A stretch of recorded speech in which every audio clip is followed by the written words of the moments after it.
This is the interview segment of Insight, and my eminent guest is Dr. Sani Aliyu, who is the Director General of the National Agency for the Control of AIDS. He studied medicine at the Ahmadu Bello University, Zaria. He received specialist training in microbiology and infectious diseases at Cambridge University Hospitals between 2001 and 2007. In 2007, he became a consultant in microbiology and infectious diseases. He is a fellow of the Royal College of Physicians of the United Kingdom and the Royal College of Pathologists. He is also chair of the United Kingdom Infectious Diseases Exam Board. You're very welcome to Insight. Thank you, Dennis. Thank you. So let's just kick off with the just concluded National Council on AIDS. Just highlight for us the issues and resolutions that came out of the event. So we had the third National Council on AIDS meeting just a few days ago on the 30th and the 31st of January. The National Council on AIDS is the highest decision-making body for HIV/AIDS programs in the country. Okay. It's our equivalent of the Federal Executive Council. So that's where all the important decisions are made. And the main objective of the meeting really was to review our entire program, look at how we are implementing, how efficient are we, look at our coordination processes, our governance structures, and whether or not really we're providing value for money. And that's really the main emphasis of the meeting. We had well over 200 people, about 250 people attended across various spheres, including people from the states.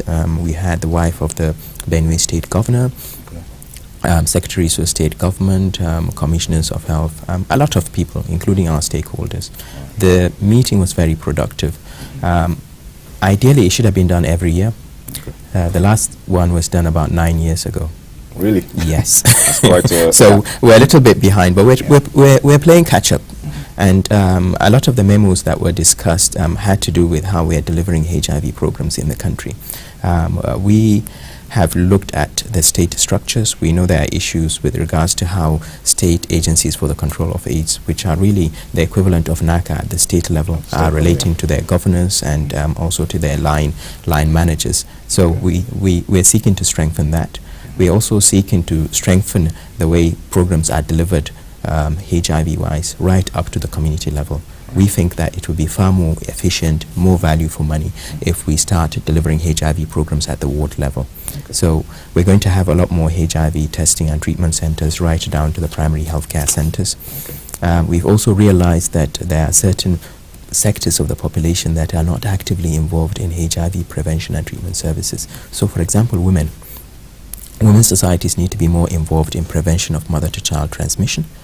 Adolescents and young people need to be more involved with sexuality issues, because most of the new infections we're getting nowadays are in young people, especially young girls.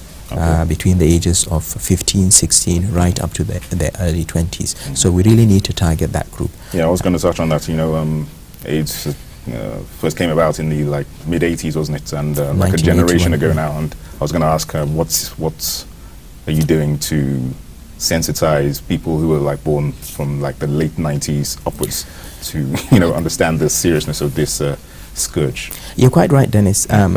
People of my generation know a lot about HIV/AIDS because it came up in around 1981, and since then there's been a lot of publicity. Most of us in our middle age would have known either a friend, a brother, a sister who has HIV, but it's not the same with young people. No. Partly because people with HIV nowadays, provided they take their drugs, they're very well. So you're not going to come across a relative who is very sick or is in hospital. You're less likely to. So we do intend to engage young people really closely and make sure that they are aware of the risks, because HIV is still out there. Yeah. And you said that's the National HIV Prevention Conference the back end of last year, that prevention is the key to HIV control. What has been the impact of efforts, in terms of prevention? So prevention is the key, because as they say, prevention is better than cure, and it's certainly cheaper to prevent HIV infection than to allow it in the first place. And there are two modalities that we're looking at. We've got the usual prevention through abstinence, through the use of barrier methods such as condoms, But we've also got prevention through the use of medications. Okay. Because if you have HIV and you're taking the drugs, and the amount of virus in your bloodstream goes down to what we call undetectable level, you're not going to transmit the virus. But that does not mean that the virus is not there. If it's the virus will be there. Yeah. In fact, it will bounce back within a week or two if you stop taking the drugs. Yeah. But if the virus is at an undetectable level, it's less likely for you to transmit it to your partner. It's also less likely for you to transmit it, for a mother to transmit it to a child. In fact, if you have a cohort, a group of patients with HIV, and 80% of them in a country, 80% are on treatment and they're virologically suppressed, transmission stops. Okay. You did a study. The prevalence goes down. Yeah. You did a study on resistance. Just tell us give some details on that. So I'm not sure how much I'm allowed to say because the study is still in the process of being written up. I wasn't directly involved. It was done mostly with the National Institute for Medical Research and APIN and a few other partners. And they presented part of the study just a few days ago in Abuja. It's a really good study because every country needs to know their baseline HIV resistance rate, because that's what you use to decide which drugs to give. And when they did the study, they looked at two groups. One group of patients with HIV that were failing most likely because of drug resistance, because they knew that they were taking their drugs adequately. And then another group where they were failing simply because they were not taking the drugs as they should, i.e. their compliance was poor. And in the first group, 90% had baseline mutations. These are genetic changes within the virus that stops the drugs from working. So 90% had baseline mutations, whereas the group that were not taking their drugs properly, 11% had resistance. So the message really was, if you start taking your drugs, take them as you should really. Do not play around with them, because if you play around with them, you're likely to end up with failure, and you may have to go on to other second or third line regimens that are more expensive and more difficult to get. And to guard against this resistance, HIV resistance, there's what they call combination therapy, I understand. That's right. Is that a combination of drugs that the patient would take? So how important is it for the patient to take? Yes, so even though we say combination of drugs, they are actually all combined within a single pill. Okay. So HIV treatment is based on the concept of using at least 3 drugs from at least 2 different classes, because you are targeting different parts of the life cycle of the virus. Okay. And the good thing is the drugs are combined, so you can have 3 drugs within 1 pill. So you don't need to take three separate pills. So that's less of an issue, I think. Nobody would put you on a single drug regimen for HIV nowadays. Well, at least I hope people don't. But this drugs, ART treatment that patients receive, is it across the board? I mean, what other factors are considered before administering or prescribing drugs to patient A as opposed to patient B? So before, we wouldn't put patients on treatment unless their immune system has really come down, what we call the CD4 count. That's the amount of immune cells in the body that provide defense against infections. So before it was based on a CD4 count, which was around 500. Initially we started at 200, then 350, and then 500. So if your CD4 count falls below 500, you are put on treatment straight away. But nowadays we've shifted, because we've realized that the outcome is much better if you're started on treatment early. The outcome is much better in terms of picking up infections like tuberculosis, and generally people survive more if they are put on treatment straight away. So if we make a diagnosis of HIV nowadays, the first question we ask is, when are you ready to start treatment? Because we would like to start treatment. Now, some people may want to psychologically prepare themselves, and it's important that they get all the information they require before starting treatment, because it's crucial after starting treatment that they continue to take the treatment as they should, i.e. compliance. If they start playing around with the drugs, they will develop resistance. But getting to that first step, sensitizing the public on the need to get tested. A lot of people are apprehensive about taking the test, for fear that it might come out negative. How do we get over that barrier? So, HIV is no longer the deadly disease it used to be. What I want the public to do is to start looking at HIV as a chronic illness, just like diabetes, just like hypertension. If we make a diagnosis and you are put on treatment early, you will survive. You will live a normal life. But if you play ostrich and you don't want to know your HIV status, by the time you get to hospital and you're very sick, it will probably be too late. Yeah, and it will be very sad for people, for a person to die of a disease that's potentially treatable. So, and in the same vein, pregnant women, everybody should know his HIV status, but particularly pregnant women, because nobody would want his or her child to be born with HIV, simply because you are going to burden that child with drugs and medications right from the beginning for the rest of their lives. And this is something that you can prevent. Transmission from mother to child in this day and age can be prevented as long as the mother gets treatments at the earliest possible opportunity. That's right, Dennis, that's right. In fact, that's one of our major priorities currently, because Nigeria is right at the bottom of the list when it comes to prevention of mother-to-child transmission. Of every 3 babies in the world born with HIV, 1 is a Nigerian child. Yeah, so we've really got a lot of work to do. The message needs to go out. If you are pregnant, please do your HIV test, because you are doing a favor to your child and to yourself. Right. We can do something about it. Okay. But figures show that there's a steady decline in HIV prevalence from a peak of 5.8, if I'm right, 5.8% in 2001 to 3% current in 2014. And new infections recorded in the last 5 years have reduced by 20%. Do you think this is sufficient for the federal government's target of eradicating HIV/AIDS by 2030? So what we're trying to do globally is to eradicate AIDS. So that's the disease itself by 2030. We still expect people with HIV to still be around and to be alive by 2030. Fingers crossed. But yes, you're quite right. The numbers are coming down. The prevalence is coming down, not only in Nigeria but across the world. And I think it's partly due to 2 things. One, partly due to the awareness that currently exists with regards to how to prevent transmission of HIV.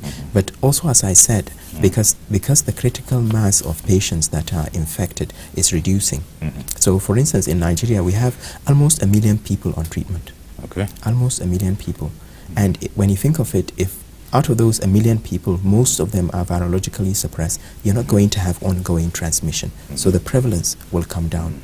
And that's why our approach is not only based on barrier methods and awareness, but it's also based on getting as many people tested as possible and getting as many people put on treatment as possible. Epidemiologically, it makes sense. It's for the good of society, but it's also for the good of the individual, because if they get tested, they will be put on treatment, they will be well enough to carry on with their day-to-day lives, and they will contribute to the economy. The GDP will go up. HIV is one of those diseases where the investment, the return is huge, because it affects the most productive part of society, the young people, people who ideally should be working and fully engaged. And that's why we need to get the resources to get on top of this problem. Okay. Antiretroviral drug treatments, how cost effective is it? You were saying earlier that prevention obviously is better than cure, because cure is a very expensive business. So how cost effective is it? So what's the value of life, Dennis? How much would you put to the value of life? I would say they're very cost effective, because they cost about 130 naira per day per patient. So that comes to close to 50,000 naira per annum per patient for treating HIV. That's much less than you would spend if you have insulin-dependent diabetes, for instance. But we know that a lot of the response, most of the drugs are brought in by international donors, our partners, and we're very grateful for it. 70% of our entire HIV-driven budget is externally. The government, mostly the federal government and part of the states, contribute 27%. But we want to push that 27% figure. We want to make sure that the country owns the program, because in the long run, eventually, funding will dwindle. Right. And we have to step up, whether it's the public sector or the private sector, but we really have to step up to get more resources to deliver HIV programs. We owe it to ourselves, and we owe it to society as well. Figures show that currently Nigeria has 3 million people who are HIV positive, and that ranks only second to South Africa in terms of the disease burden. Hopefully we'll be seeing Nigeria come down that ranking in anytime soon. It's partly driven by our population, Okay. because we have a population of 170 million. So I don't expect the number of people living with HIV to reduce drastically, because we're trying to get people to stay alive. Yeah. But what we do know is that we get about 700 new infections every day, and we have about 500 people dying from the disease every day. So we're trying to push that 700 figure. The number of new infections needs to come down. And by the time you have the number of new infections coming down to a low level, because most people are on treatment, the prevalence of the disease will come down. And overall, in the long run, eventually HIV will become less and less of a public health problem. Some countries in the world, like Australia, for instance, HIV is no longer a public health problem. It's been deleted from the public health infectious disease list in Australia, simply because they've gotten over the problem. It's no longer an issue in terms of ongoing transmission. And that's where we should be going as a country. We can do it because the resources are there. It's just really having increased ownership. The federal government is doing a lot through Taraba and Abia, but we are really pushing for the states to start taking up responsibility for delivering HIV programs. A lot of states now have state health insurance schemes that they are launching. I know about 10 states so far. But it's important that as they launch the state health insurance schemes, they make sure HIV is an indicator disease, not only for testing, because the insurance shouldn't just cover testing. You cannot test a patient for HIV and then not put him on treatment. No. So the insurance needs to include treatment as well. Okay.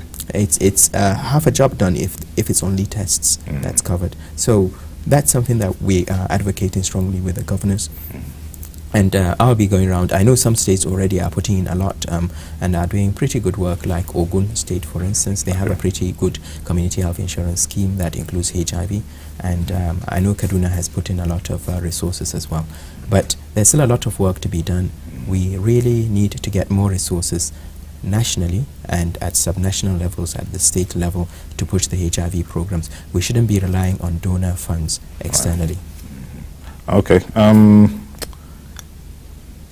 HIV cases, in what mode generally in this country is it contracted? Is it through drug use? Is it through unprotected sex? What is the prevalence manner in which people contract it in Nigeria? 90%, I would say at least 90% of admissions in Nigeria are sexual, from usually from male to female partners or vice versa. So what we call heterosexual transmission. But we do have key populations. So men who have sex with men, for instance, injection drug users, commercial sex workers, and the prevalence of HIV within those communities is much higher than in the normal population. And we do have activities that are specifically targeting those groups to make sure that we keep the level of infection low. What kind of activities do we have in awareness? Okay. Barrier issues, supply of condoms, commercial sex workers, for instance, making sure that they're aware and they're able to negotiate with their clients when it comes to protected sex. Working with hotels as well to supply them with barrier methods that they can use, and generally trying to get people within those communities, that particular population, to test themselves regularly for HIV. Because if you're at increased risk of HIV, then really you should be doing the tests fairly regularly, at least every 6 months or so, to make sure that you're not infected. HIV does have an incubation period, doesn't it? I mean, it does. So how do you most of the test kits that are available can detect infection within a few weeks, within 2-3 weeks of acquiring it. Okay. So what we call the window period. Certainly, if you acquire HIV today and you test yourself tomorrow, the test will be negative because you need a critical level of antibodies in order to have a positive result. Okay. But when you talk about incubation period, if you're referring to incubation period in terms of when the symptoms actually start, what kills people are opportunistic infections, diseases that usually people who have a normal functional immune system shouldn't really get. Okay. And that can take years. It can take up to 10-15 years. In fact, we have patients that have had HIV since early 80s and they haven't developed any opportunistic infection till now. So it can take a very long time for the symptoms of AIDS to appear, which is why you can have a pool of people with the virus running around for years on end, transmitting the infection without knowing it. Well, that is a serious thing. That just shows how important getting tested in the initial stages. Absolutely. Know your status. Yeah. And we hope that that message can certainly be passed across the nation. 170 million people is not a small number. So it's not a small number, but again, Dennis, pushing it into the community is the key. I think rather than doing it at the federal level, where most people are in the rural areas, in the villages, primary healthcare centers. And if anybody is worried, we do have a helpline 6222, so 6222. They can give us a ring between 8 a.m. to 8 p.m. Somebody will answer the phone. They will be told where they can go for their nearest test. If they need counseling, they'll be told where they can. 6222. 6222 is a telephone line and that's supported by our mobile provider partners. Okay. All right, just finally, let's just focus a little bit on you yourself. You did a lot. You've obviously well studied and you've got a lot of accolades. Just give us an insight onto what motivated you to go into this field of science? I've always had an interest in HIV, a very strong interest in HIV. Right. When I was in my final year in medical school, my project was on HIV. I did a HIV project looking at awareness of HIV among university students in Kano, in Bayero University. Okay. And I was amazed at the level of sexual activity in a very conservative society like Kano among young people. And since then I've come across patients that have had HIV. When we started back in the around 1990 clinical studies, clinical work in the university, we were having patients coming in and dying from HIV. We were having patients occupying beds that should have been occupied by people with diabetes and hypertension and stroke. And those beds were being displaced by people coming in with HIV who were not surviving. And it was so sad. But over the last 10-15 years, while I've been in the field, the change has been amazing. Wow. Medications are now available. They are easier to take. We used to take 30-something tablets in a day. Now it's just one pill once a day. Patients are very well. They're able to go about their normal activities. My clinic in Cambridge, it's very boring because patients come in, we give them medications, we chat about their families, and they go home because they are well, just like you and I. So basically, those who have HIV, they don't necessarily feel despondent about life. They can still carry on with life as though life should continue. Yeah. HIV should just be one of those chronic illnesses that you may or may not pick up along the way. If you're unlucky enough to pick it up along the way, then there's treatment available, there are interventions. All you need to do is to remember to take the pill and you will be well. And you should be able to have your normal activity, have a family, have children, and be able to pursue your life goals and ambitions. And that's what we want in Nigeria. We want improvement in the quality of care.